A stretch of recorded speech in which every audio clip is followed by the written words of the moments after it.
reasons, famous for having got shot twice, once in the shoulder and once in the chest, last April.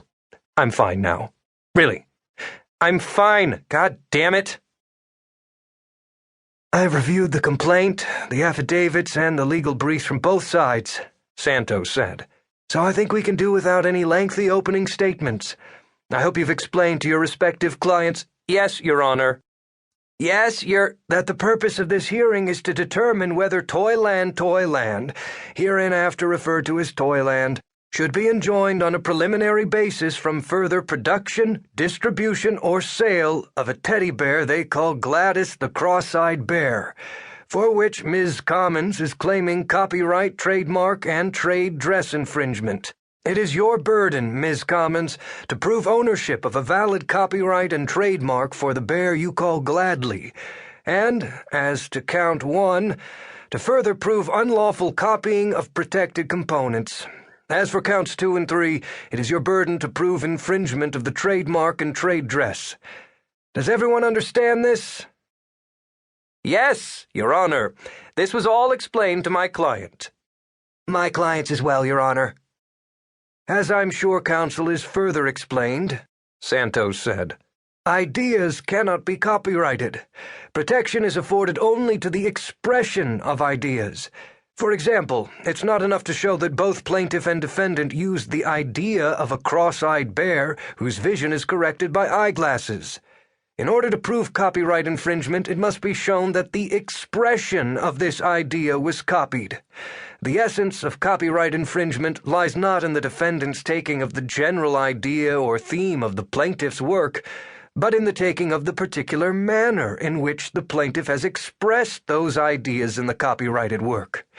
Similarly, in order to prove trademark and trade dress infringement, it must be shown that a similar use of names and design features would be likely to cause confusion in the marketplace.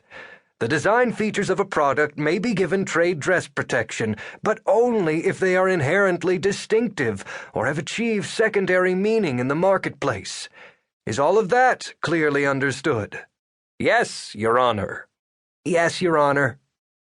Has it also been explained that a permanent injunction cannot be granted until after a trial on the merits? Yes, Your Honor. Yes, Before we proceed, then, I should mention that the court fully recognizes the exigencies of the case, Christmas being right around the corner, so to speak, in terms of getting one of these bears into the stores, whichever party may prevail. At the same time, and exactly because of the very real and pressing commercial considerations for both sides, the court does not intend to be rushed into any decision.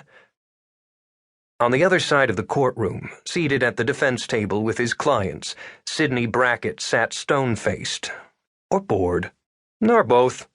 A squat, chubby little man who bore an unfortunate resemblance to Newt Gingrich.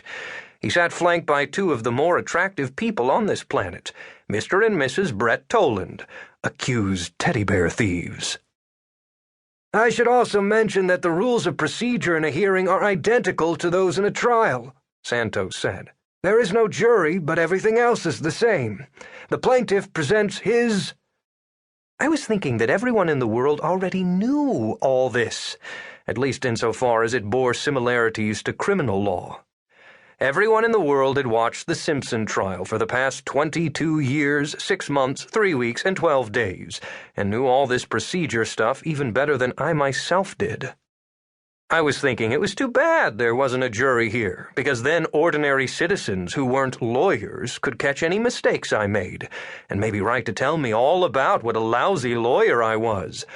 I just loved getting gotcha mail. When I woke up at Good Samaritan Hospital, in fact, I'd found a pile of letters from strangers who felt I was somehow responsible for having got myself shot, and somehow derelict in not coming out of the coma soon enough to suit them. Actually, I'd have enjoyed popping off that table in 10 minutes flat, but medical problems prevented me from doing so. Better yet, I would have preferred not having the medical problems to begin with.